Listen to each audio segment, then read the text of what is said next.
all of you this morning. As we begin, we will start with our hymn, The Church is One Foundation. It is 297 in your hymnals here.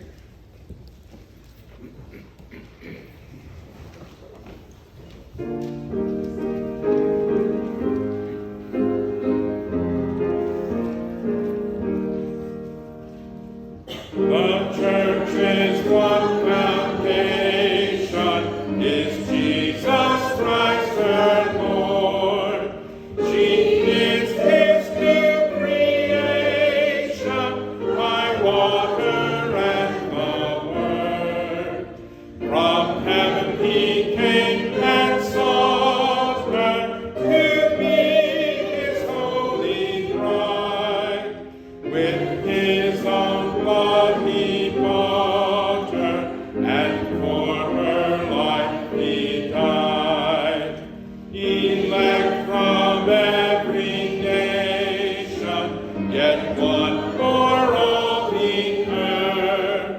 Her charter of salvation, one Lord, one faith, one birth, one holy name she blesses, partakes one holy food, and to one hope she presses, with every grace endued. Mid toil and tribulation, and tumult of her war, she waits the consummation of peace forevermore, till with the vision glorious her longing eyes are blessed, and the great church victorious shall be the church at rest. Yet she on earth hath union with God the three in one, and mystic sweet communion with those whose rest is won. Oh, happy ones and holy, Lord, give us grace that we, like with the meek and lowly, on high may dwell with thee. Our affirmation of faith is the Apostles' Creed. Let us unite in this historic confession of our Christian faith. I believe in God, the Father Almighty, maker of heaven and earth, and in Jesus Christ, his only Son, our Lord, who was conceived by the Holy Spirit, born of the Virgin Mary, suffered under Pontius Pilate, was crucified, dead, and buried. The third day he arose from the dead, he ascended into heaven, and sitteth at the right hand of God the Father Almighty. From thence he shall come to judge the quick and the dead. I believe in the Holy Spirit, the Holy Catholic Church, the communion of saints, the forgiveness of sins, the resurrection of the body, and the life everlasting. Amen. Glory be to the Father, and to the Son, and to the Holy Ghost, as it was in the beginning, is now, and ever shall be, world without end. Amen. Amen. Please be seated.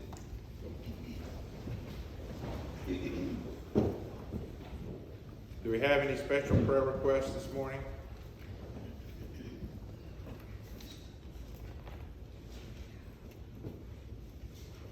Any unspoken needs? Just lift your hands.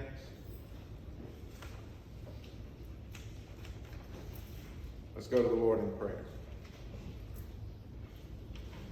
Gracious God, our Heavenly Father, we're so thankful for this time that we're able to share in your presence and with one another. We're so thankful to be able to come together as part of your holy family, as part of your body, the church, Jesus.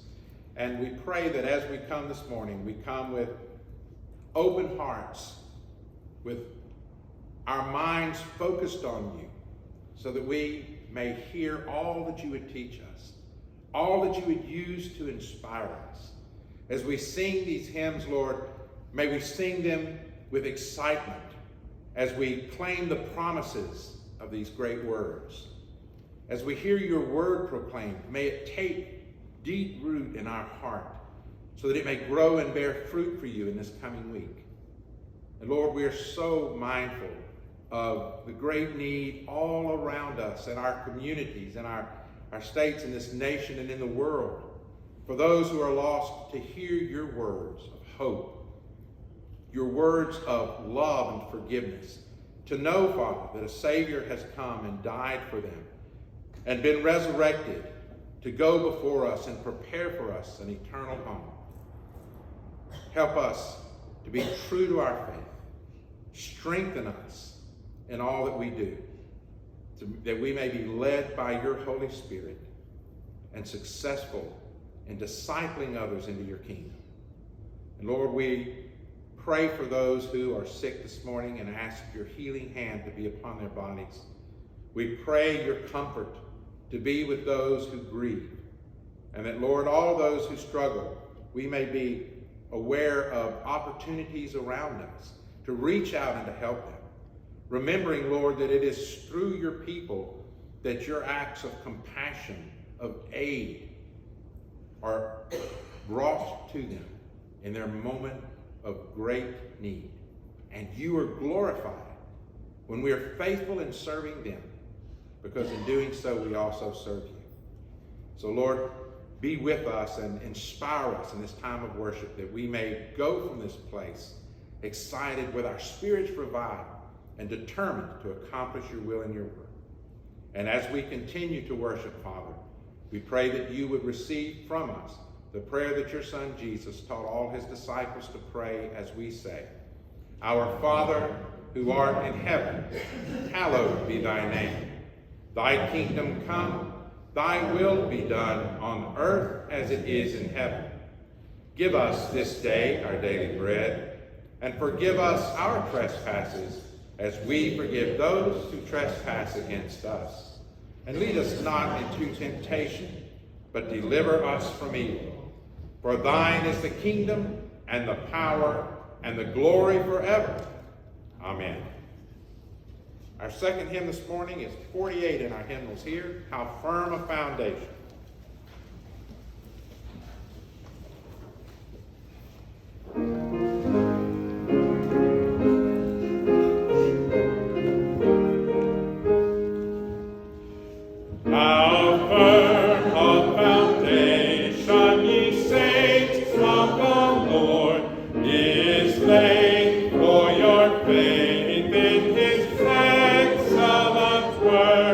What more can he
fiery trials my pathway shall light. My grace of sufficient shall be thy supply. The flame shall not hurt thee, I only design thy cross to consume and thy gold to refine. The soul that on Jesus still leans for repose, I will not desert to his foes. That soul, though all hell should endeavor to shake, I'll never, no, never, no, never forsake. Our reading this morning is 6:13. It is a good thing to give thanks. 6:13. It is a good thing to give thanks unto the Lord, and to sing praises unto thy name, O Most High, to tell of thy loving kindness early in the morning, and of thy truth in the night season, upon an instrument of 10 strings, and upon the lute, upon a loud instrument, and upon the harp. For thou, O Lord, hast made me glad through thy works. And I will rejoice in giving praise for the operations of thy hands. Please be seated. At this time, if the ushers will come forward and receive the tithes and offerings.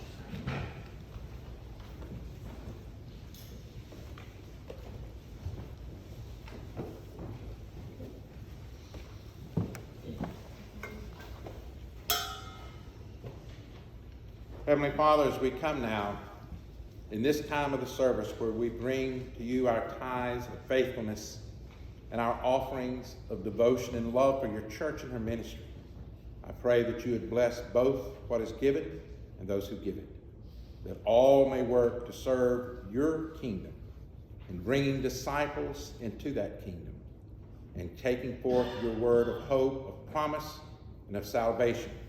In Jesus' name, amen.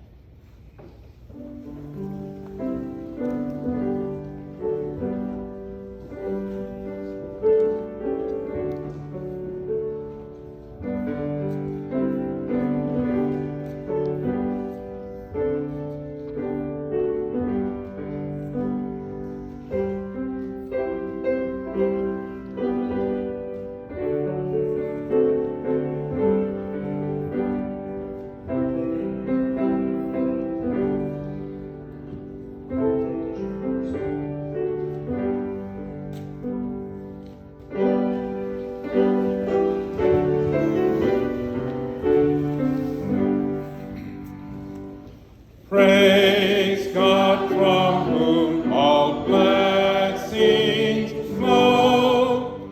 Praise him, all creatures here below.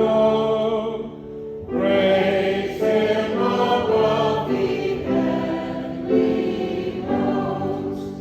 Praise Father, Son, and Holy Ghost.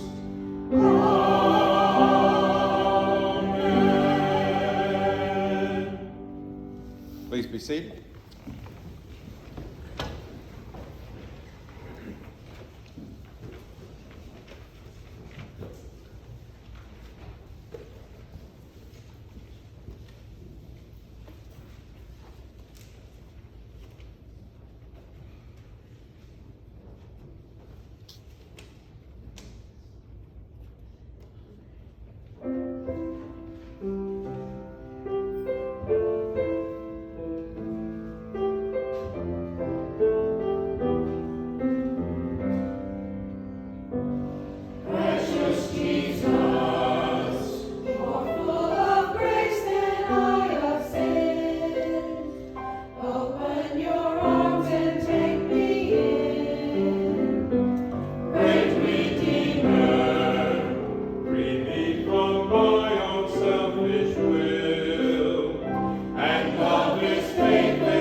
The gospel lesson this morning is from the 12th chapter of Luke.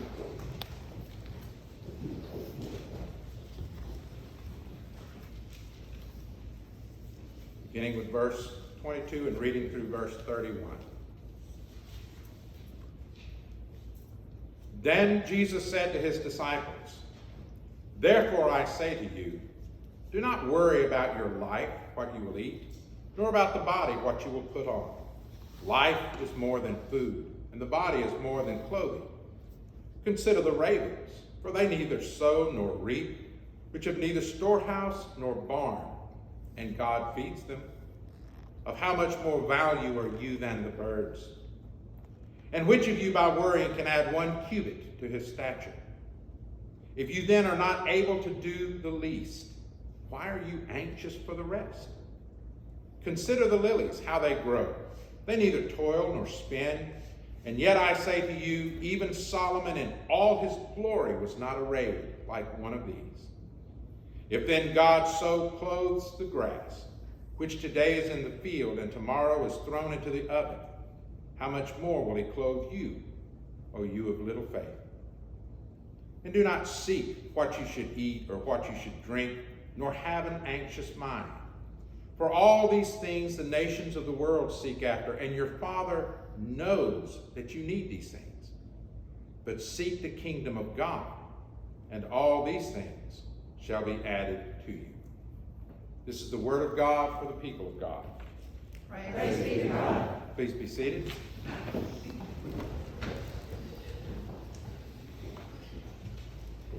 Are you a person of faith or a person of fear? Do you look around you and see God's hand at work in everything and give thanks for it? Or do you look around you and see only the negative, only what's going wrong, and wind up worrying? Do you trust God? Or are you anxious about everything? An optimist was talking to a friend of his who was a pessimist one day, and the optimist said, "Isn't this a beautiful sunny day?" And the pessimist said, "Maybe, but if this heat wave doesn't stop, it's going to burn up all the grass." 2 days later, the optimist said, "Isn't this rain wonderful?" And the pessimist said, "Well, if it don't stop soon, everything's going to wash away." And the next day, the optimist asked the pessimist to go duck hunting with him. And so he did, and they got out there, and the optimist had this brand new hunting dog. And he told the pessimist, he said, "I want you to keep your eye on this dog. This dog can do something no other dog can do." The pessimist looked at the dog and said, "Just looks like a stupid dog to me." And about that time, a flock of ducks came over, and the optimist threw the shotgun up and shot and killed a duck, and he fell right out in the middle of the lake. And he snapped his fingers, and his dog took off running on top of the water, all the way to the duck. He grabbed the duck, came all the way back, running on top of the water, and stopped and dropped that duck in the water at his master's feet. And the optimist looked at the pessimist and said, "What you think about that dog now?" The pessimist said, "Told you he was a stupid dog, don't even know how to swim." There's always going to be people who can't see God at work around. They can't see the miracle in a situation. They can't see the good in things. They're always going to look for what's going wrong or what could go wrong. Someone defined the difference between a pessimist and an optimist like this. They said when trouble comes, the pessimist says it's enough to make a person lose their religion. The optimist says it's enough to make a person use their religion. And as Christians and people of faith, we are eternal optimists. We know that our only help and our only hope is God. And we also know that God is all we will ever need. And so we celebrate and we worship knowing that God is good. When?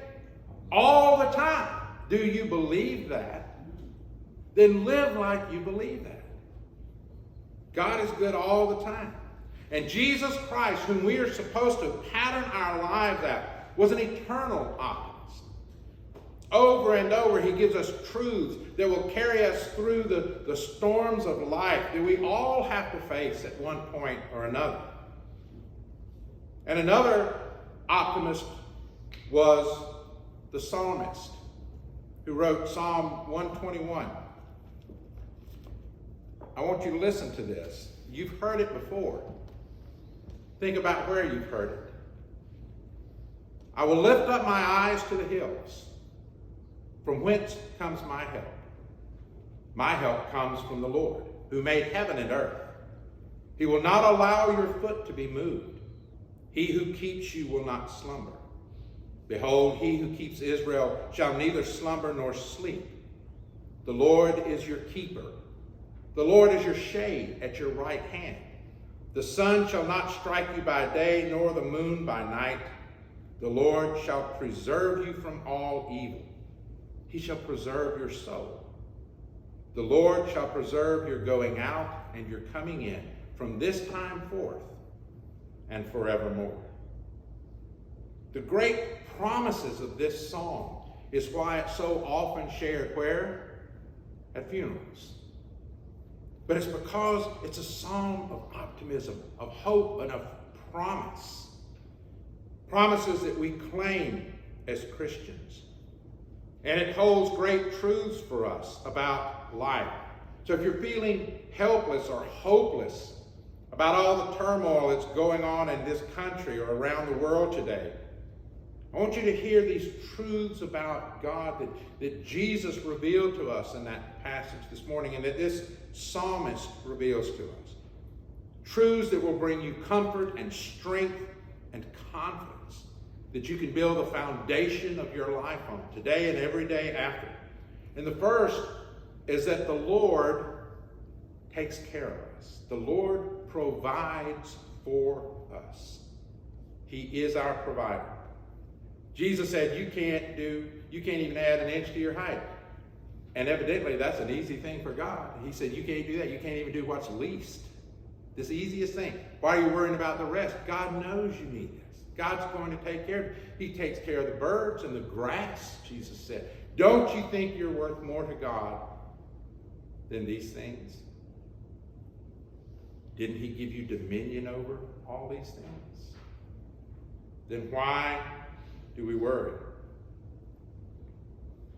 One thing that is common to all people everywhere is that we all have problems. Every person, every business, every government, every institution on earth has problems. But as Christians, we don't let our problems turn into fears.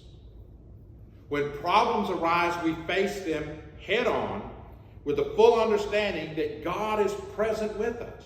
Jesus said, I will never leave you or forsake you. I'm there with you in every situation. And so we know that we're never alone in this life, and we know that the one who stands with us is far mightier than the things that stand against us. Jesus said, your heavenly Father knows you have need of these things. So have faith. God is going to provide for us even when we can't see the answer to the problem ourselves. We're all going to be shaken by trials and tribulations and loss at different points in our lives. But when these things happen, God will always give us what we need to push through it, to overcome it, and to be victorious over it. The psalmist points out that one of these things God gives us is security in that knowledge, in knowing that he is always there to help us. He says, my help comes from the Lord who made heaven and earth. Not just anybody, but from God, who is mightier than God who created the universe to take up our cause. Who greater than God to meet whatever need comes in our lives. The God who is mightier than anything else because he is the one that created everything. So why would we fear? the great love that he has poured out on us should bring confidence into our hearts and into our lives. This is the mighty God who created the world with a word. As Hebrews puts it, he created everything that is seen out of what can't be seen, out of nothing. He simply spoke, and it was. As Jeremiah said, "Ah, Lord God, behold, you have made the heavens and the earth by your great power and your outstretched arm. There is nothing too hard for you." And we shout, "Amen." There is nothing too hard for God. And because we are his children, there is nothing too hard for us, because our God stands with us and beside us. God provides stability in our lives. As the psalmist wrote in the 3rd verse there, he said, "He will not allow your foot to be moved." And every now and then something is going to come and hit us from some unexpected direction, something that we weren't looking for. And it can cause us to stumble and cause us to struggle for a moment, but we will not fall. And that's because the God who stands beside us, the God who keeps our foot from slipping, is also holding our hand to keep us from falling headlong into destruction. When others around us are falling in fear, we as Christians stand firm, because our faith is in the God of all creation. And there's security in that. Another great truth about God is that he is also our protector and our defender. The Lord is your keeper, the psalmist wrote. And he says that 6 different times in this psalm. And that literally in Hebrew means to guard or to protect. God is not only the one who provides for us, but God is the one who protects us as his people. The Lord is your keeper. The Lord is your shade at your right hand, the psalmist writes. We're told specifically that God is there standing at our right hand. There's a reason the psalmist said that. Now, we live in a different world today. But in the time of the psalmist, in the time of Jesus, when men had to defend themselves, they had 2 things. Sword and a what? A shield. And most men are right-handed, and were then. And so the sword, the weapon of offense, is in your right hand. The only thing they had to defend themselves was the shield, which was in the left. And so the enemy is always trying to come at you from your weakest point. And which side is that? The right side, which is where who is standing? God. At our weakest points, he brings his strength. He is guarding us where we can't guard ourselves. He is protecting us from things we can't even see. We're reminded by Paul that we're not striving against flesh and blood. It's not people who are our enemies. It's principalities and power and evil that are using those people to try to get at us. That's the true enemy. And God knows that, and God hedges us about. And he stands at our right hand to protect us. The sun shall not strike you by day, nor the moon by night. Day or night, God is our shield. God is our strength. He is our shade that protects us from all that would destroy us, because God never sleeps. His watch over us is constant, and it's never broken. God provides for us, and God protects his own. Some years ago, a Christian in Africa by the name of Frederick Nolan was being persecuted, as were all the Christians in that area at the time. They were being hunted down and killed. And he was fleeing for his life, and those who were pursuing him were relentless. And they followed him through the jungles, through the woods, over the hills, and finally, completely exhausted, he saw this little opening to a cave, and he just crawled in it as far back as he could get, and knew they would find him there, and knew this is where he would die. And so he offered a prayer and waited for them to catch him. And as he watched the entrance of that little cave, he saw a spider start weaving a web. And pretty soon that spider had woven a web all the way across the mouth of that cave, and he could see the sunlight glistening off of that spider's web. And soon after that, he heard the people coming up who had been pursuing him, and they looked at the opening to that cave and saw that spider's web and presumed he couldn't have gone in there, because if he had, he would have torn the web down, and they passed on. And so Nolan wrote, "Where God is, a spider's web is like a wall. And where God is not, a wall is like a spider's web."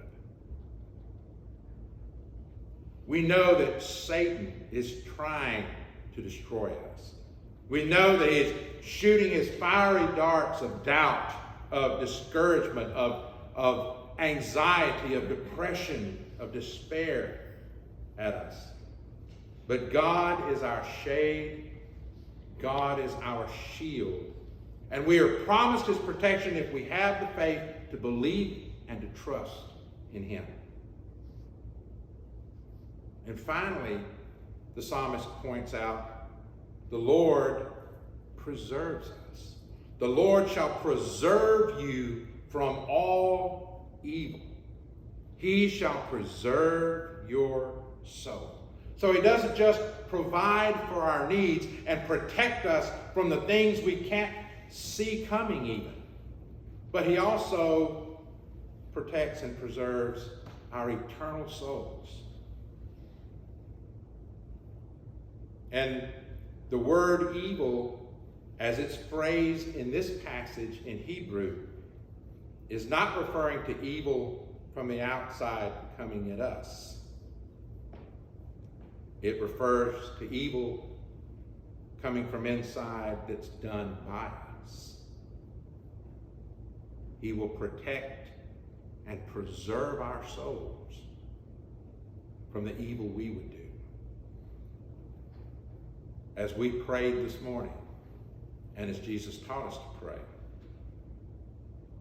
lead us not into temptation where we're tempted to do something bad. Lead us not into temptation, but deliver us from evil, from the evil that would be within us, from the evil that we would do. He shall preserve your soul. The Lord shall preserve your going out and your coming in from this time forth and forevermore. He preserves our soul for our eternal destination in his kingdom. Jesus promised us, "I go to prepare a place for you.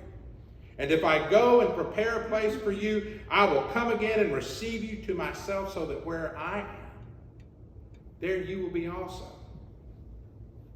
You see, Jesus is telling us that God is not only faithful to the end, God is faithful beyond the end of this life. What we see as the end, God knows is nothing but the next step.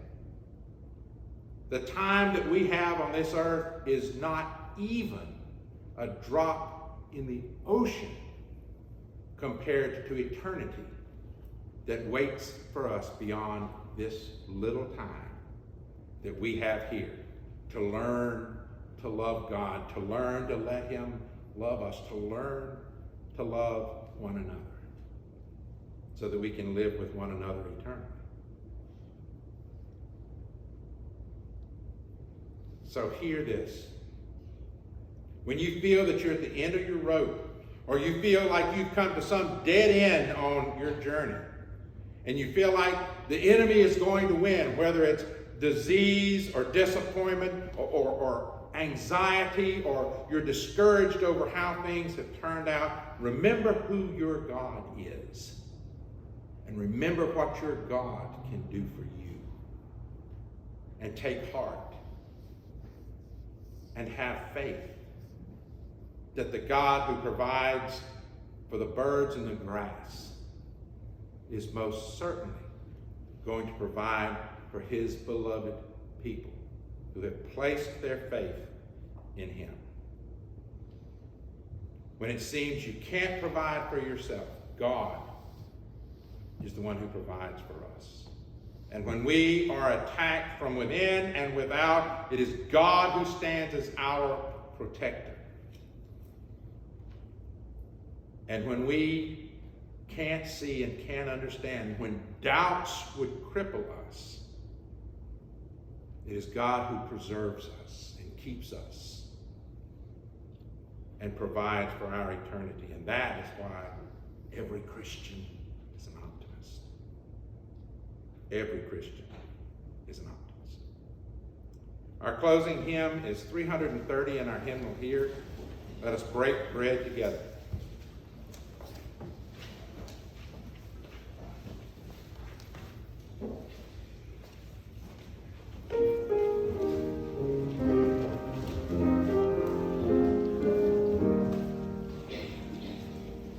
Let us break bread together on our knees. Let us break bread together on our knees. When I fall on my knees with my face to the rising sun, oh Lord, have mercy on me. Let us drink wine together on our knees. Let us drink wine together on our knees. When I fall on my knees with my face to the rising sun, oh Lord, have mercy on me. Let us praise God together on our knees. Let us praise God together on our knees. When I fall on my knees with my face to the rising sun, oh Lord, have mercy on me.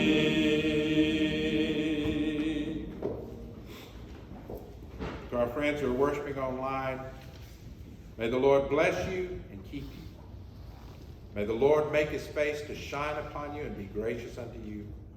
May the Lord lift up his countenance upon you and give you peace. In the name of the Father, and of the Son, and of the Holy Spirit.